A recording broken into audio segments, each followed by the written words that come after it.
രാധയുടെയും കൃഷ്ണന്റെയും പ്രണയം ഭക്തിയുടെയും തത്വചിന്തയുടെയും അനശ്വര ഗാഥയാണ്. ഭാരതീയ ഭക്തി പാരമ്പര്യത്തിലും സാംസ്കാരിക ഭൂമികയിലും രാധാകൃഷ്ണ പ്രണയസങ്കല്പത്തോളം ആഴത്തിൽ വേരൂന്നിയ മറ്റൊരു ഇതിഹാസമില്ല.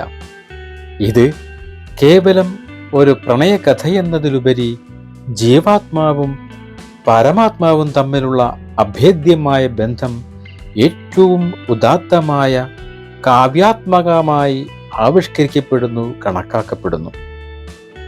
പ്രണയം, ഭക്തി, തത്വചിന്ത, കല എന്നിവയെല്ലാം ഒത്തുചേരുന്ന ഒരു സംഗമസ്ഥാനമാണിത്. രാധയുടെ കൃഷ്ണനോടുള്ള അടങ്ങാത്ത അനുരാഗം ഭഗവാനിൽ വിലയം പ്രാപിക്കാൻ വെമ്പുന്ന ആത്മാവിൻ്റെ അടങ്ങാത്ത ദാഹമായി വ്യാഖ്യാനിക്കപ്പെടുന്നു. രാധയില്ലാതെ കൃഷ്ണനോ കൃഷ്ണനില്ലാതെ രാധയോ അപൂർണമാണെന്ന സങ്കല്പം തന്നെ ഈ ബന്ധത്തിൻ്റെ ആഴം വ്യക്തമാക്കുന്നു. ഇന്നത്തെ വീഡിയോ രാധാകൃഷ്ണ പ്രണയത്തിൻ്റെ വൈകാരികവും താത്വികവുമായ തലങ്ങളെ ആഴത്തിൽ വിശകലനം ചെയ്യുകയാണ്. ശ്രീമദ് ഭാഗവതം, ബ്രഹ്മവൈവർത്ത പുരാണം, ജയദേവ കവിയുടെ ഗീതാഗോവിന്ദം തുടങ്ങിയ അടിസ്ഥാന ഗ്രന്ഥങ്ങളിലെ വിവരണങ്ങളെ ആധാരമാക്കിയാണ് ഈ പഠനം തയ്യാറാക്കിയിരിക്കുന്നത്. ഈ ഗ്രന്ഥങ്ങൾ രാധാസങ്കല്പത്തെ സമീപിക്കുന്നതിലുള്ള വൈരുദ്ധ്യങ്ങളെയും അവ പരസ്പരം പൂരിപ്പിക്കുന്ന രീതികളെയും ഈ റിപ്പോർട്ട് പരിശോധിക്കുന്നു. ശ്രീകൃഷ്ണനുമായുള്ള രാധയുടെ ആദ്യ സമാഗമം, അവരുടെ പ്രണയത്തിലെ തീവ്രമായ വൈകാരിക മുഹൂർത്തങ്ങൾ, രാധയുടെ അന്ത്യത്തെക്കുറിച്ചുള്ള വിവിധങ്ങളായ വ്യാഖ്യാനങ്ങൾ എന്നിവ ഇവിടെ പ്രതിപാദിക്കുന്നു. ശ്രീകൃഷ്ണൻ രാധയെ എങ്ങനെ കണ്ടുമുട്ടി എന്ന ചോദ്യത്തിന് ഉത്തരം ലഭിക്കുന്നത് രാധയുടെ ജനനത്തെക്കുറിച്ചുള്ള വിവിധങ്ങളായ ഐതിഹ്യങ്ങളിലൂടെയാണ്. ഓരോ കഥയും അവരുടെ ബന്ധത്തിൻ്റെ ദൈവികമായ അടിത്തറ വ്യക്തമാക്കുന്നു. രാധയുടെ ജനനത്തെക്കുറിച്ച് നിരവധി വിശ്വാസങ്ങൾ നിലവിലുണ്ട്. അവയിലൊന്ന്, ബർസാനയിലെ മുഖ്യനായിരുന്ന വൃഷഭാനു യമുനയിൽ സ്നാനം ചെയ്യുമ്പോൾ സ്വർണപ്രഭ ചൊരിയുന്ന ഒരു താമരപ്പൂവിൽ അതിസുന്ദരിയായ ഒരു പെൺകുഞ്ഞിനെ കണ്ടുവെന്നാണ്. അദ്ദേഹം ആ കുഞ്ഞിനെ സ്വന്തം മകളായി വളർത്തി. ആ കുഞ്ഞാണ് രാധ.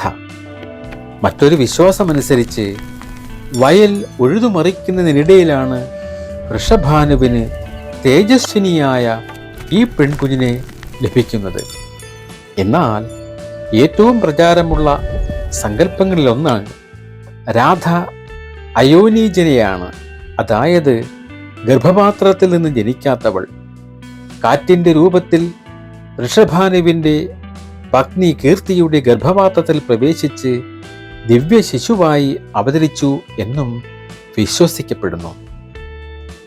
രാധാകൃഷ്ണ ബന്ധത്തിലെ ഏറ്റവും അവിസ്മരണീയമായ ഏടുകളിലൊന്നാണ് അവരുടെ ആദ്യ കൂടിക്കാഴ്ച. ഐതിഹ്യമനുസരിച്ച് ജനിച്ചതിനു ശേഷം രാധ കണ്ണുകൾ തുറന്നില്ല. തൻ്റെ ജീവിതത്തിൻ്റെ പരമമായ ലക്ഷ്യമായ ശ്രീകൃഷ്ണനെ ദർശിക്കുന്നതുവരെ ഭൗതികമായതൊന്നും കാണാൻ അവൾ ആഗ്രഹിച്ചില്ല. മകൾ അന്ധയാണോ എന്ന് മാതാപിതാക്കൾ വ്യാകുലരായി. യശോദയ്ക്ക് ഒരു പുത്രൻ ജനിച്ചതറിഞ്ഞ് വൃഷഭാനുവും കീർത്തിയും നന്ദഗൃഹത്തിലേക്ക് പോയപ്പോൾ ശിശുവായ രാധയെയും കൂടെ കൊണ്ടുപോയി. അവിടെ കണ്ണന്റെ ശയ്യക്കരിയിൽ കിടത്തിയപ്പോൾ അതുവരെ അടഞ്ഞുകിടന്ന രാധയുടെ മിഴികൾ ആദ്യമായി തുറക്കപ്പെട്ടു. അവൾ ഈ ലോകത്തിൽ ആദ്യമായി കണ്ടത് ശിശുവായ കൃഷ്ണന്റെ മുഖമായിരുന്നു. ഈ സംഭവം കേവലം ഒരു അത്ഭുത പ്രവൃത്തിയായി കാണാനാവില്ല. അതിന് ആഴത്തിലുള്ള താത്വികമായ അർത്ഥതലങ്ങളുണ്ട്. ജീവാത്മാവായ രാധ പരമാത്മാവായ കൃഷ്ണനെ ദർശിക്കുന്നതുവരെ, അതായത് തൻ്റെ ജീവിതത്തിൻ്റെ യഥാർത്ഥ ലക്ഷ്യത്തെ കണ്ടെത്തുന്നതുവരെ ഭൗതികമായ കാഴ്ചകളിൽ നിന്നും ആകർഷണങ്ങളിൽ നിന്നും വിട്ടുനിൽക്കുന്നു എന്നതിൻ്റെ പ്രതീകമാണത്. ഭക്തിയുടെ അടിസ്ഥാന ഘടകങ്ങളിലൊന്നായ ക്ഷമയും കാത്തിരിപ്പും ഇവിടെ മഹത്വവൽക്കരിക്കപ്പെടുന്നു. രാധയുടെ ഈ കാത്തിരിപ്പ് ആത്മാവ് അതിൻ്റെ ഉറവിടവുമായി ചേരാനുള്ള അടങ്ങാത്ത ദാഹത്തെയാണ് സൂചിപ്പിക്കുന്നത്. അതിനാൽ അവരുടെ ആദ്യ കണ്ടുമുട്ടൽ രണ്ട് ശരീരങ്ങളുടെ സമാഗമം എന്നതിലുപരി ജീവാത്മാവ് അതിൻ്റെ പരമമായ സത്യത്തെ തിരിച്ചറിയുന്ന ആത്മീയമായ ഒരു ദർശനമായിരുന്നു. രാധാകൃഷ്ണ പ്രണയത്തിൻ്റെ വൈകാരിക തീവ്രത അതിൻ്റെ പൂർണ്ണതയിൽ അനുഭവപ്പെടുന്നത് വൃന്ദാവനത്തിലെ ലീലകളിലാണ്. ഓരോ നിമിഷവും ഭക്തിയുടെയും അനുരാഗത്തിൻ്റെയും വ്യത്യസ്ത ഭാവങ്ങളെ ആവിഷ്കരിക്കുന്നു. കൃഷ്ണന്റെ ഓടക്കുഴൽ നാദം രാധയ്ക്ക് ഒരു കേവല സംഗീതമായിരുന്നില്ല. അത് അവരുടെ ആത്മാവുകൾ തമ്മിലുള്ള സംവാദമായിരുന്നു. ആ മുരളീഗാനം കേൾക്കുമ്പോൾ രാധ സ്വയം മറന്ന് നൃത്തം ചെയ്യുമായിരുന്നു. വൃന്ദാവനം മുഴുവൻ ആ ദിവ്യ സംഗീതത്തിൽ ലയിച്ചു ചേർന്നു. അവരുടെ പ്രണയത്തിൻ്റെ കേന്ദ്രബിന്ദുവായിരുന്നു വൃന്ദാവനത്തിലെ രാസക്രീഡ. ശരത്കാല രാത്രികളിൽ യമുനാതീരത്ത് അരങ്ങേറിയിരുന്ന ഈ ദൈവിക നൃത്തത്തിൽ അനേകം ഗോപികമാർ പങ്കെടുത്തിരുന്നുവെങ്കിലും രാസലീലയുടെ അധിദേവതയും അതിൻ്റെ പൂർണ്ണതയും രാധയായിരുന്നു. കൃഷ്ണൻ ഓരോ ഗോപികയ്ക്കുമൊപ്പം നൃത്തം ചെയ്യുമ്പോഴും അദ്ദേഹത്തിൻ്റെ ഹൃദയം പൂർണ്ണമായും രാധയ്ക്കൊപ്പമായിരുന്നു. രാധയുടെ പ്രണയം കേവലം ഒരു വൈകാരിക ബന്ധമായിരുന്നില്ല, അത് കൃഷ്ണന്റെ ഏറ്റവും വലിയ ശക്തിയായിരുന്നു. കാളിയൻ എന്ന സർപ്പത്തെ മർദ്ദിക്കാൻ കൃഷ്ണൻ കാളന്തിയിലേക്ക് ഇറങ്ങിയപ്പോൾ മറ്റ് എല്ലാവരും ഭയന്ന് അദ്ദേഹത്തെ പിന്തിരിപ്പിക്കാൻ ശ്രമിച്ചു. എന്നാൽ രാധയാകട്ടെ അദ്ദേഹത്തിന് പൂർണ്ണ പിന്തുണയും കരുത്തും നൽകി കൂടെ നിന്നു. ഇത് പ്രണയം ദൗർബല്യമല്ല, മറിച്ച് പ്രതിസന്ധി ഘട്ടങ്ങളിൽ താങ്ങും തണലുമാകേണ്ട ശക്തിയാണെന്ന് തെളിയിക്കുന്നു. കൃഷ്ണന് വേണ്ടി സ്വന്തം ജീവൻ പോലും ത്യജിക്കാൻ രാധ തയ്യാറായിരുന്നു എന്നാണ് വിശ്വാസം. അവരുടെ സ്നേഹത്തിൻ്റെ ആഴവും നിസ്വാർത്ഥതയും അതുതന്നെയാണ് വ്യക്തമാക്കുന്നത്. രാധാകൃഷ്ണ പ്രണയത്തിലെ ഏറ്റവും തീവ്രമായ വൈകാരികമായ നിമിഷം ഒരുപക്ഷെ അവരുടെ സംഗമമല്ല, മറിച്ച് വേർപാടാണ്. കംസവധത്തിനായി കൃഷ്ണൻ അക്രൂരനോടൊപ്പം മധുരയിലേക്ക് യാത്ര തിരിച്ചപ്പോൾ വൃന്ദാവനം മുഴുവൻ കണ്ണീരിലാണ്ടു. ഗോപികമാരെല്ലാം അദ്ദേഹത്തെ പിന്തുടർന്ന് വിലപിച്ചു. എന്നാൽ രാധ മാത്രം ആൾക്കൂട്ടത്തിൽ നിന്ന് വിട്ടുനിന്നു. അവളുടെ ഹൃദയത്തിൽ ദുഃഖമായിരുന്നില്ല, മറിച്ച് കണ്ണൻ തന്നെ ഒരിക്കലും വിട്ടുപോകില്ല എന്ന അടിയുറച്ച വിശ്വാസമായിരുന്നു. ആ വിശ്വാസത്തിൻ്റെ പ്രതീകമെന്നോണം കൃഷ്ണൻ തൻ്റെ ഓടക്കുഴൽ രാധയ്ക്ക് സമ്മാനിച്ചുവെന്നും പറയപ്പെടുന്നു. ഈ വേർപാട് ഒരു ദുരന്തമായിരുന്നില്ല, മറിച്ച് അവരുടെ പ്രണയത്തെ ഭൗതിക തലത്തിൽ നിന്ന് ആത്മീയ തലത്തിലേക്ക് ഉയർത്തിയ ഒരു പരിവർത്തനമായിരുന്നു. ശാരീരിക സാമീപ്യത്തെ ആശ്രയിച്ചുള്ള അനുരാഗത്തിൽ നിന്ന് ഓർമ്മയെയും വിശ്വാസത്തെയും അടിസ്ഥാനമാക്കിയുള്ള അദൃശ്യമായ ബന്ധത്തിലേക്ക് അത് വളർന്നു. വർഷങ്ങൾക്കു ശേഷം ദ്വാരകയിൽ വെച്ച് ഉദ്ധവർ രാധയെക്കുറിച്ച് ചോദിച്ചപ്പോൾ കൃഷ്ണന്റെ കണ്ണുകൾ നിറഞ്ഞൊഴുകി. രാധയെ ഓർക്കുമ്പോഴെല്ലാം ഞാൻ അനുഭവിച്ച ഹൃദയവേദനയിൽ നിന്നാണ് എൻ്റെ മാരടത്തിൽ ഈ രക്തകണങ്ങൾ രൂപപ്പെട്ടത് എന്ന് ഭഗവാൻ പറയുന്നുണ്ട്. ശാരീരികമായ അകലം അവരുടെ ആത്മീയമായ അടുപ്പത്തെ വർദ്ധിപ്പിക്കുകയാണ് ഉണ്ടായത്. ഭക്തി പാരമ്പര്യത്തിൽ ദൈവവുമായുള്ള വേർപാടിൻ്റെ വേദന, അതായത് വിരഹഭാവം, സംഗമത്തിൻ്റെ ആനന്ദത്തേക്കാൾ തീവ്രമായ ഭക്തിയായി കണക്കാക്കപ്പെടുന്നു. ഈ വേർപാട് അവരുടെ പ്രണയത്തിൻ്റെ അവസാനമായിരുന്നില്ല, മറിച്ച് അതിൻ്റെ ഏറ്റവും ശുദ്ധവും തീവ്രവുമായ രൂപത്തിൻ്റെ തുടക്കമായിരുന്നു. ശ്രീകൃഷ്ണന് 16,108 ഭാര്യമാരുണ്ടായിരുന്നിട്ടും രാധയ്ക്ക് ഒരിക്കലും അസൂയയോ പരാതിയോ ഉണ്ടായിരുന്നില്ല. കാരണം മറ്റാർക്കും നൽകാനാവാത്ത സവിശേഷമായ ഒരു സ്ഥാനമാണ് തനിക്ക് കൃഷ്ണന്റെ ഹൃദയത്തിലുള്ളതെന്ന് അവൾക്ക് പൂർണ്ണ ബോധ്യമുണ്ടായിരുന്നു. കൃഷ്ണൻ ആരെ സ്നേഹിച്ചാലും തൻ്റെ രാധയോടുള്ള പ്രണയം മറ്റെല്ലാത്തിൽ നിന്നും വ്യത്യസ്തമായ ഒരു തലത്തിലാണെന്ന് ഭഗവാനും അറിയാമായിരുന്നു. ഈ അഗാധമായ പരസ്പര ധാരണയും വിശ്വാസവുമാണ് രാധാകൃഷ്ണ പ്രണയത്തെ മറ്റെല്ലാ ബന്ധങ്ങളിൽ നിന്നും വേറിട്ടു നിർത്തുന്നത്. രാധാകൃഷ്ണ പ്രണയം അതിൻ്റെ ബാഹ്യമായ വൈകാരികതകൾക്കപ്പുറം ആഴത്തിലുള്ള തത്വചിന്താപരമായ മാനങ്ങൾ ഉൾക്കൊള്ളുന്നു. ഇത് ജീവാത്മാവും പരമാത്മാവും തമ്മിലുള്ള ബന്ധത്തിൻ്റെ പ്രതീകാത്മകമായ ആവിഷ്കാരമാണ്. വൈഷ്ണവ തത്വമനുസരിച്ച് രാധ ജീവാത്മാവിനെയും കൃഷ്ണൻ പരമാത്മാവിനെയും പ്രതിനിധീകരിക്കുന്നു. രാധയുടെ കൃഷ്ണനോടുള്ള അടങ്ങാത്ത പ്രണയവും രാധയുമായി ഒന്നാകാനുള്ള തീവ്രമായ ആഗ്രഹവും ഭൗതിക ലോകത്ത് ബന്ധിതനായ ജീവാത്മാവ് അതിൻ്റെ ഉറവിടമായ പരമാത്മാവിൽ ലയിച്ചു ചേരാൻ നടത്തുന്ന നിത്യമായ ദാഹത്തെയാണ് പ്രതീകവൽക്കരിക്കുന്നത്. അവരുടെ രാസലീല ആത്മാവ് ദൈവവുമായി നടത്തുന്ന ആനന്ദ നൃത്തമായി വ്യാഖ്യാനിക്കപ്പെടുന്നു. ഗൗഡീയ വൈഷ്ണവ സിദ്ധാന്ത പ്രകാരം രാധ കേവലം ഒരു ഭക്തയല്ല, മറിച്ച് കൃഷ്ണന്റെ തന്നെ അവിഭാജ്യമായ ശക്തിയാണ്. കൃഷ്ണൻ ശക്തിമാൻ ആണെങ്കിൽ രാധ അദ്ദേഹത്തിൻ്റെ ശക്തിയാണ്. കൃഷ്ണന്റെ ആനന്ദം നൽകുന്ന ശക്തിയായ ക്ലാദിനീ ശക്തിയുടെ പൂർണ്ണ രൂപമാണ് രാധ. കൃഷ്ണൻ ഈ ലോകത്തെ മുഴുവൻ മോഹിപ്പിക്കുന്നു, എന്നാൽ രാധയാകട്ടെ കൃഷ്ണനെപ്പോലും തൻ്റെ പ്രണയത്താൽ മോഹിപ്പിക്കുന്നു എന്ന പ്രയോഗം രാധയുടെ പരമമായ സ്ഥാനത്തെയാണ് സൂചിപ്പിക്കുന്നത്. ഈ ആശയം ദൈവികതയെക്കുറിച്ചുള്ള പരമ്പരാഗത അധികാര സങ്കല്പങ്ങളെ പുനർനിർവചിക്കുന്നു.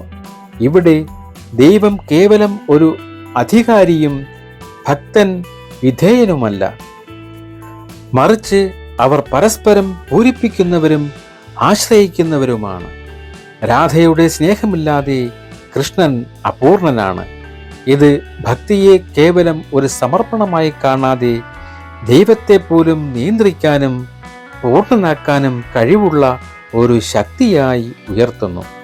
ഭക്തന്റെ നിഷ്കളങ്കമായ സ്നേഹമാണ് ദൈവത്തിൻ്റെ ഏറ്റവും വലിയ ആനന്ദവും ശക്തിയുമെന്ന വിപ്ലവകരമായ സന്ദേശമാണ് ഇതിലൂടെ നൽകപ്പെടുന്നത്. രാധയുടെ കൃഷ്ണനോടുള്ള ബന്ധം പ്രണയത്തിൽ കവിഞ്ഞ ഭക്തിയായിരുന്നു. ഭക്തിയുടെ 9 ഭാവങ്ങളെയും അതിലംഘിച്ചു നിൽക്കുന്ന മഹാഭാവം എന്ന പരമമായ അവസ്ഥയുടെ മൂർത്തിമത് ഭാവമായാണ് രാധയെ കണക്കാക്കുന്നത്. അവരുടെ പ്രണയം ഭക്തിയുടെ ഏറ്റവും മധുരമായ ഭാവമായ മധുരഭാവത്തിൻ്റെ ഉത്തമോദാഹരണമാണ്. രാധയെന്ന സങ്കല്പം കാലക്രമേണ വിവിധ ഗ്രന്ഥങ്ങളിലൂടെ വികസിക്കുകയും പരിണമിക്കുകയും ചെയ്തിട്ടുണ്ട്. ഓരോ ഗ്രന്ഥവും രാധയ്ക്ക് ഓരോ ഭാവവും സ്ഥാനവുമാണ് നൽകുന്നത്. അത്ഭുതകരമെന്ന് പറയട്ടെ, കൃഷ്ണകഥയുടെ ആധികാരിക ഗ്രന്ഥമായി കണക്കാക്കപ്പെടുന്ന ശ്രീമദ് ഭാഗവതത്തിൽ ഒരിടത്തും രാധ എന്ന പേര് നേരിട്ട് പരാമർശിക്കുന്നില്ല. എന്നാൽ രാസലീലയ്ക്കിടയിൽ കൃഷ്ണൻ മറ്റ് ഗോപികമാരെ വിട്ട് ഒരു പ്രത്യേക ഗോപികയോടൊപ്പം മാറിപ്പോകുന്ന ഒരു രംഗമുണ്ട്. ഈ ഗോപികയാണ് രാധയെന്ന് ഗൗഡീയ വൈഷ്ണവ ആചാര്യന്മാർ വ്യാഖ്യാനിക്കുന്നു.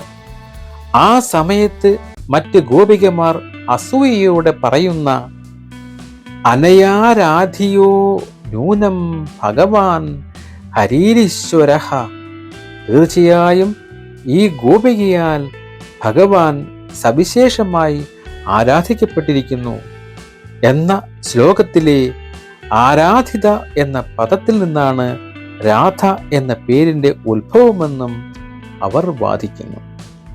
ഭാഗവതത്തിന്റെ അദ്വൈതപരമായ കാഴ്ചപ്പാടാണ് രാധയെ ഒരു പ്രത്യേക വ്യക്തിയായി അവതരിപ്പിക്കാതിരിക്കാൻ കാരണമെന്നും ആത്യന്തികമായി എല്ലാ ജീവാത്മാക്കളും പരമാത്മാവിൽ ലയിക്കേണ്ടവരാണെന്ന സന്ദേശം നൽകാനാണ് ഇങ്ങനെ ചെയ്തതെന്നും പണ്ഡിതർ അഭിപ്രായപ്പെടുന്നു. 12-ാം നൂറ്റാണ്ടിൽ ബംഗാളി കവിയായ ജയദേവൻ രചിച്ച ഗീതാഗോവിന്ദം എന്ന കാവ്യമാണ് രാധയെ ഭാരതീയ സാഹിത്യത്തിലെ അനശ്വര നായികയാക്കി മാറ്റിയത്. ഗീതാഗോവിന്ദത്തിൽ രാധ കൃഷ്ണന്റെ നിഴലിൽ ഒതുങ്ങുന്ന ഒരു കഥാപാത്രമല്ല. വിരഹത്തിൽ വേദനിക്കുന്ന, പ്രിയതമനോട് പരിഭവിക്കുന്ന, കോപിക്കുന്ന, അദ്ദേഹത്തിന്റെ സാമീപ്യത്തിനായി ദാഹിക്കുന്ന, മാനുഷികമായ എല്ലാ വികാരങ്ങളുമുള്ള ശക്തയായ ഒരു നായികയായാണ്. കൃഷ്ണനെ തൻ്റെ പ്രണയം കൊണ്ട് കീഴടക്കുന്ന രാധയുടെ ചിത്രം ഭക്തിയുടെ ശൃംഗാരഭാവത്തിന് വലിയ പ്രചാരം നൽകി. ബ്രഹ്മ വൈവർത്ത പുരാണത്തിൽ രാധയുടെ സങ്കല്പം അതിൻ്റെ പൂർണ്ണതയിലെത്തുന്നു. ഇവിടെ രാധ ഗോകുലത്തിൽ കൃഷ്ണനോടൊപ്പം നിത്യമായി വസിക്കുന്ന പരമദേവതയാണ്. കൃഷ്ണന്റെ ആത്മാവിൽ നിന്ന് തന്നെ രൂപം കൊണ്ട അദ്ദേഹത്തിൻ്റെ നിത്യസഖിയും ശക്തിയുമാണ് രാധയെന്ന് ഈ പുരാണം വ്യക്തമാക്കുന്നു. അവരുടെ പ്രണയലീലകൾക്ക് ഭൗതിക തലത്തിനപ്പുറമുള്ള ദൈവികമായ മാനം നൽകുന്നതും ഈ ബ്രഹ്മവൈവർത്ത പുരാണമാണ്. രാധയുടെ അന്ത്യം എങ്ങനെയായിരുന്നു എന്ന് ചോദിച്ചാൽ അതിന് ഏകീകൃതമായ ഒരു ഉത്തരം പുരാണങ്ങളിലോ മറ്റ് ഗ്രന്ഥങ്ങളിലോ ലഭ്യമല്ല. ഓരോ പാരമ്പര്യവും ഓരോ വ്യാഖ്യാനമാണ് നൽകുന്നത്. ഈ വൈവിധ്യം തന്നെ രാധാസങ്കല്പത്തിൻ്റെ ആഴം വർദ്ധിക്കുന്നു. പ്രധാനമായും 4 തരത്തിലുള്ള വിവരണങ്ങളാണ് രാധയുടെ അന്ത്യത്തെക്കുറിച്ച് പ്രചാരത്തിലുള്ളത്. അതിലൊന്ന് കൃഷ്ണനിൽ ലയിച്ചു ചേരൽ ആണ്. വർഷങ്ങൾക്ക് ശേഷം രാധ ദ്വാരകയിലെത്തി കൃഷ്ണനെ കണ്ടുമുട്ടുന്നു. ഒടുവിൽ അവൾ കൃഷ്ണന്റെ ശരീരത്തിൽ അലിഞ്ഞു ചേർന്ന് സായുജ്യം പ്രാപിച്ചു എന്നാണ് ആ കഥ പറയുന്നത്. അവരുടെ പുനഃസമാഗമ വേളയിൽ രാധ തൻ്റെ അവസാന ആഗ്രഹം കൃഷ്ണനോട് പ്രകടിപ്പിച്ചു. വൃന്ദാവനത്തിലെ അവരുടെ നല്ല കാലങ്ങളെ ഓർമ്മിപ്പിക്കുന്ന കൃഷ്ണന്റെ ഓടക്കുഴൽ നാദം കേട്ടുകൊണ്ട് ഈ ലോകം വിട്ടുപോകാൻ അവൾ ആഗ്രഹിച്ചു. അവളുടെ ആഗ്രഹം മാനിച്ച് രാധ അവസാന ശ്വാസം എടുക്കുന്നതുവരെ കൃഷ്ണൻ തുടർച്ചയായി ഓടക്കുഴൽ വായിച്ചു. രാധയുടെ സ്വർഗാരോഹണം കൃഷ്ണൻ മനസ്സിലാക്കിയ നിമിഷം അദ്ദേഹം തൻ്റെ ഓടക്കുഴൽ തകർത്തു. രാധയില്ലാതെ ആ ഓടക്കുഴൽ ഇനി ആവശ്യമില്ലെന്ന് ഇത് പ്രതീകാത്മകമായി സൂചിപ്പിക്കുകയാണ് ചെയ്തത്. രണ്ടാമതായി പറയുന്ന കഥയെന്ന് പറയുന്നത് കൃഷ്ണൻ തൻ്റെ ഭൗതിക ശരീരം ഉപേക്ഷിച്ച് ഗോലോകത്തിലേക്ക് മടങ്ങുന്നതിന് മുൻപായി രാധയും മറ്റ് ഗോപികമാരും ദിവ്യ ശരീരം സ്വീകരിച്ച് അദ്ദേഹത്തോടൊപ്പം ഗോലോകത്തേക്ക് യാത്രയായി എന്ന് പറയപ്പെടുന്നു. മറ്റൊരു ഐതിഹ്യമനുസരിച്ച് കൃഷ്ണൻ മധുരയിലേക്ക് പോയ ശേഷം രാധ അദ്ദേഹത്തിൻ്റെ ഓർമ്മകളിൽ മാത്രം ജീവിച്ചു.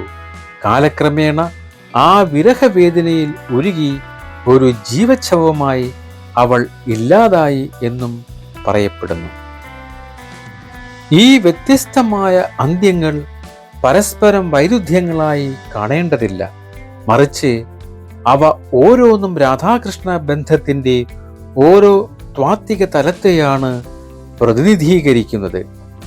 കൃഷ്ണനിൽ ലയിച്ചു ചേരുന്നത് അദ്വൈത സിദ്ധാന്ത പ്രകാരമുള്ള ജീവാത്മാ പരമാത്മാ ഐക്യത്തെ സൂചിപ്പിക്കുമ്പോൾ, ഗോലോക ആരോഹണം ദ്വൈത വിശിഷ്ടാദ്വൈത സിദ്ധാന്തങ്ങൾ മുന്നോട്ട് വയ്ക്കുന്ന ഭഗവാനോടൊപ്പം നിത്യമായി വസിക്കുന്ന മോക്ഷസങ്കല്പത്തെ പ്രതിഫലിപ്പിക്കുന്നു.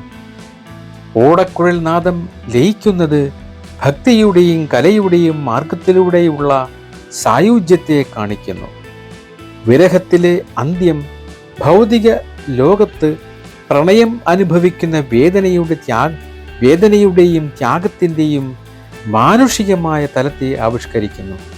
അതിനാൽ രാധയുടെ അന്ത്യം എങ്ങനെയായിരുന്നു എന്ന ചോദ്യം ഒരു ഭൗതിക സംഭവത്തെക്കുറിച്ചല്ല, മറിച്ച് ആത്യന്തികമായ ഐക്യമെന്ന ഒരേ സത്യത്തിൻ്റെ വിവിധങ്ങളായ പ്രതീകാത്മകങ്ങളായ ആവിഷ്കാരങ്ങളെ കുറിച്ചാണ്. രാധാകൃഷ്ണ പ്രണയം കേവലം ഒരു പുരാണ കഥയല്ല, അത് ഭക്തിയുടെയും തത്വചിന്തയുടെയും അനന്തമായ സാധ്യതകളെക്കുറിച്ചുള്ള ഒരു പഠനമാണ്. അവരുടെ ആദ്യ സമാഗമം ആത്മാവിൻ്റെ ദൈവികമായ തിരിച്ചറിവിനെയും വൃന്ദാവനത്തിലെ ലീലകൾ പ്രണയത്തിൻ്റെ തീവ്രമായ വൈകാരിക ഭാവങ്ങളെയും വേർപാട് ഭൗതികതയെ അതിജീവിക്കുന്ന ആത്മീയ ബന്ധത്തെയും പ്രതിനിധീകരിക്കുന്നു.